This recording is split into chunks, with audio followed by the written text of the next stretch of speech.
Pemirsa, kita akan kembali ke gedung parlemen untuk menyimak RDP antara Komisi 3 dengan PPATK terkait transaksi mencurigakan di Kementerian Keuangan senilai 349 triliun rupiah.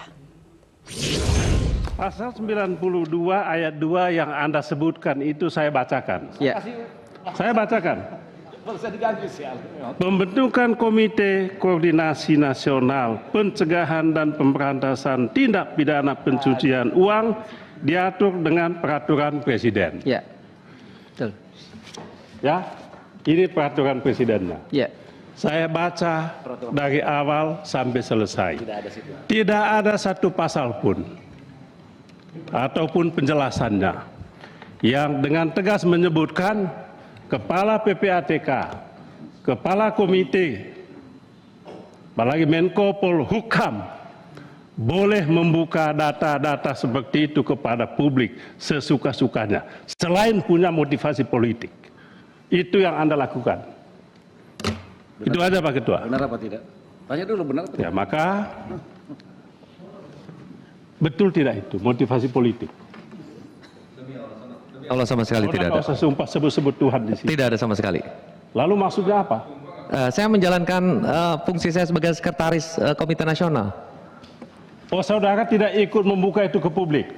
Saya enggak. Oh, hanya kepala komite? Hanya Pak Menko Polhukam. Bapak bisa konfirmasi. Dan Anda tahu dan pastikan bahwa itu tidak sesuai dengan aturan. Tahu? Saya Ya tahu toh? ya. Oh, tahu. Ya itu Pak Ketua. Jadi saya minta saudara kepala komite Menko Polhukam dihadirkan di tempat ini dalam waktu sesingkat-singkatnya. Sekian dan terima kasih. Pimpinan boleh. Terima kasih. Sebentar. Lanjutkan. Habis ini Pak Tobas sebentar habis Pak Tobas baru Pak Arteria. Terima kasih pimpinan. Pak Tobas. Oke, baik pimpinan. Saya mau melanjutkan apa yang disampaikan oleh Pak Beni, yang terhormat Pak Beni, ya. Jadi rapat ini sebenarnya kita selenggarakan untuk mendapatkan satu kejelasan dari suatu kehebohan yang terjadi, ya, yang menimbulkan macam-macam. Apa yang ditimbulkan? Ketidakpercayaan kepada pejabat negara, ketidakpercayaan pada pajak, gitu kan? Kemudian pertanyaan macam-macam 349 itu apa dan sebagainya. Nah, kenapa ini bisa terjadi? Tadi sudah disampaikan oleh rekan saya yang terhormat Dr. Habibur Rahman. Ya, diawali dari pernyataan ya Menko Polhukam yang mungkin kalau menurut PPATK dalam kapasitas sebagai ketua komite. Oke. Yang disebutkan itu kan 349 triliun di Kementerian Keuangan. Tanpa ada penjelasan lebih lanjut, detail dan sebagainya. Tadi sudah ada penjelasan sedikit-sedikit bahwa tidak seperti yang dibayangkan banyak orang itu tadi. Nah, oke. Nah, sekarang menyambung apa yang disampaikan oleh Pak Beni tadi, ya. Kalau kita ingin ini ada ujungnya, jadi kan begini. Kalau kita bicara soal TPPU atau kita bicara gini, PPATK dan TPPU kan juga dalam konstruksi good governance yang kita ingin bangun. Ada dua, good governance sistemnya, yang kedua penegakan hukumnya. Nah, kalau bicara soal good governance, pasti kita akan bicara soal pola perbaikan sistem, reformasi sistem dan seterusnya, betul kan? Nah, kalau kita bicara kasus, kita pasti harus berujung penegakan hukum. Jangan kemudian kasus berhenti, tidak ada ujungnya, kan begitu. Nah, sekarang dengan tadi apa yang ditanyakan oleh Pak Beni, ya, ketika ada suatu pernyataan yang dia tidak komprehensif, 349 triliun di Kementerian Keuangan tanpa ada pemilahan, tanpa ada kamar-kamar lagi jelaskan ini 2009 sekian, 2010 sekian, ada yang sudah ditindaklanjuti atau tidak dan seterusnya. Ini kan belum ada nih. Kita belum mendapatkan ini padahal masyarakat menunggu itu. Ya. Yang akhirnya yang muncul tadi kecurigaan Pak Ben, tuduhan-tuduhan itu tadi. Nah, kita berharap sekali dalam rapat ini, kalaupun belum bisa kita jelaskan, kita detailkan satu persatu dalam rapat ini, ya tadi sesuai dengan permintaan Pak Beni tadi, dalam rapat berikutnya bersama-sama Pak Menko Polhukam dijelaskan satu-satu supaya pertanyaan-pertanyaan publik ini tidak liar, tidak kemana-mana, ya bahkan tadi bisa jadi alat politik. Jangan sampai kita seperti itu, kita tidak mau seperti itu. Nah, bahkan dalam bayangan saya, ya ketika nanti kita ada pertemuan sekali lagi yang lebih detail, itu sudah kita pilih mana yang dia menuju pada gambaran mengenai pola untuk perbaikan sistem, mana yang dia menuju pada penegakan hukum. Nah, pertanyaan saya nih kepada Pak Ketua PPATK, apakah kejadian ini, pernyataan Pak Mahfud seperti itu, yang kemudian menjadi banyak pertanyaan, banyak persoalan ini, mengganggukah kerja PPATK? Karena kan PPATK dia independen. Kalau sudah begini kan jadi harus istilahnya apa ya, cuci piring. Nah, mengganggu nggak? Kalau misalnya dianggap ini kemudian mengganggu, saya berharap PPATK kemudian membuat langkah-langkah perbaikan atas damage yang terjadi akibat dari persoalan yang sudah menghebohkan ini. Demikian pimpinan, terima kasih. Ya, silakan Pak Arteria. Habis ini Pak Arsul ya. Terima kasih Pak Ketua. Ketua Komisi 3 yang saya hormati, anggota Komisi 3 yang saya hormati, Kepala PPATK beserta jajaran yang kami hormati, kami banggakan. Pak Ketua yang saya hormati, Pak Ketua itu tahu diundang dalam rangka apa, Pak Kepala? Tahu ya? Sudah dapat surat dari Komisi 3, surat tanggal 20 ya? 20 Maret. Ini saya perlihatkan ini yang mulia. Isinya meminta penjelasan kepada Kepala PPATK terkait hasil temuan terhadap transaksi-transaksi keuangan yang mencurigakan di kementerian lembaga ya. Itu betul isi suratnya Pak Ketua ya, Pak Kepala ya. Makanya saya tanya tadi bahannya mana? Bahannya.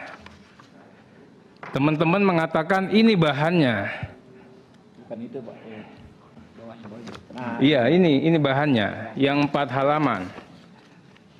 Mohon maaf, bahannya itu sama sekali tidak menjawab apa undangan DPR ya kepada Pak Kepala beserta jajaran terkait dengan permintaan penjelasan Kepala PPATK terkait hasil temuan itu, Pak. Yang ada seperti ini, Pak. Ini namanya penjelasan singkat. Kalaupun saya tidak boleh katakan ini propaganda. Itu. Ya. Pertanyaan saya, apa benar ada temuan? Ini yang dijawab sama DPR. Apa benar ada transaksi mencurigakan? Ini yang dipaparkan di slide. Apa benar ada transaksi mencurigakan di kementerian lembaga? Jelasin yang di sini. Khususnya Kementerian Keuangan. Makanya saya tadi tanya, teman-teman ngetawain saya.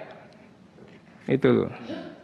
Kita belajar disiplin sejak dalam pemikiran, Pak. Jangan perkataan, apalagi perbuatan. Itu loh. Bapak ini anak muda, Pak. Ya. Saya hanya dapat 4 halaman yang jujur sama sekali tidak menjawab. Kalau Bapak lihat di sini, Pak, mohon maaf, pahami dirimu. Ya. Kepada siapa dirimu mengabdi? Saya punya iman. Iman saya namanya, ada satu ayat, baca atin, baladil amin. Baladil amin. Ya, itu fungsi kita semua di sini, Pak. Saya di DPR, Bapak di PPATK, penegak hukum menegakkan hukum. Mewujudkan yang namanya baladil amin. Jadi jangan main mentang-mentang punya kewenangan begini, punya kewenangan begono.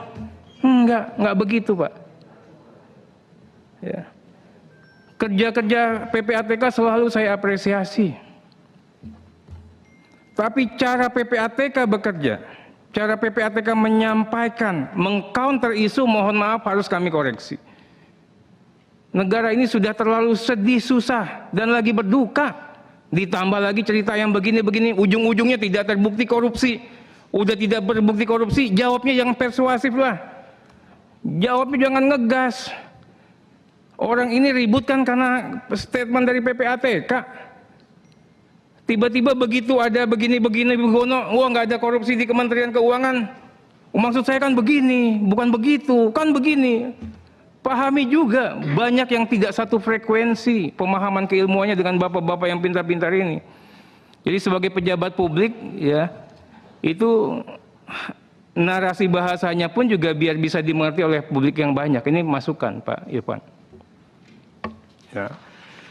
Kemudian tadi memang nggak salah, tapi 92 ayat 2 itu bukan dasarnya Pak Beni tadi. Itu pembentukan Komite Koordinasi Pencegahan dan Pemberantasan TPPU, Pak.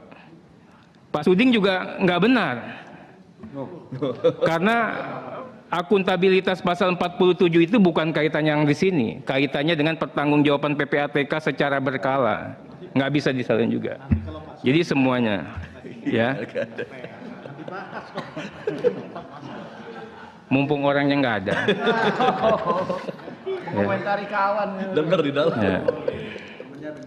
Pak, saya ingin berkenalan dengan PLT Deputi Analisa dan Pemeriksaan. Siapa itu? Pak Danang.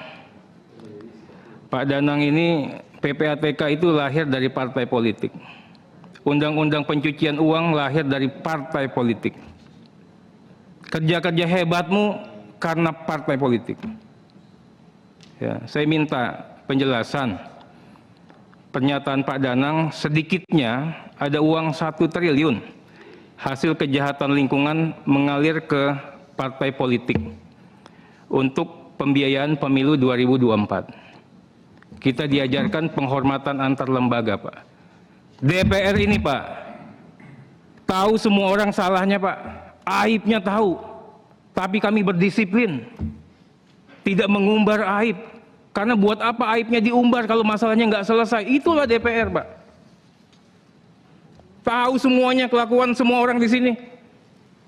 Tapi kita jaga betul penghormatan antar lembaga. Bagaimana kalau kami serang si A rakyat tidak percaya sama si A, gaduh lagi. Bagaimana kalau kita lihat polisi nggak benar, kita katakan polisi nggak benar, gaduh lagi. Kita tahan, Pak. Selalu kita katakan mereka baik. Nanti koreksinya di ruang tertutup. Kami mohon yang seperti ini, saya minta akuntabilitasnya. Nanti kalau begitu partai politik mana? Harus diungkap, Pak. Saya minta betul, janganlah ini. Partai politik ini sudah mewakafkan diri untuk selalu dibully, Pak.